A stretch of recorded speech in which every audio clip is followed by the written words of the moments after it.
ఇంత బాగున్న ఈ రోడ్డు ఏలూరు నుంచి కైకలూరు వెళ్లే ప్రధాన రహదారి. 22 కిలోమీటర్ల ఈ రహదారిలో సుమారుగా 5 నుంచి 6 కిలోమీటర్లు మాత్రమే సాఫీగా ప్రయాణం సాగుతుంది.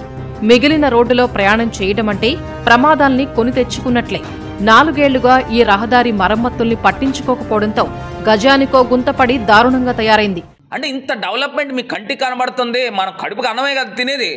చూసారా, రోడ్డుపై పెద్ద వాహనం వెళుతుంటే ఎలా దుమ్ము ధూళి లేస్తోందో. ఇక ఈ వాహనాల వెనక వెళ్లే ద్విచక్ర వాహనదారుల పరిస్థితి ఎలా ఉంటుందో కదా. ఏముందిలే, లేచిన ఆ దుమ్ము ధూళి వారి ముఖాలకు మేకప్లా అంటుకుంటుంది. ఇక ఈ గోతులు కంకర రాళ్లపై ప్రయాణం చేసి హూనమైన ఒళ్ళు నొప్పులు తగ్గడానికి మాత్రలు వేసుకోవాల్సిందే. ఇది రాష్ట్ర పరిస్థితి అధ్యక్ష. ఇటువంటి పరిస్థితుల్లో మనం ఉన్నప్పుడు వేసే ప్రతి అడుగు ఆలోచన చేసే వేయాలి.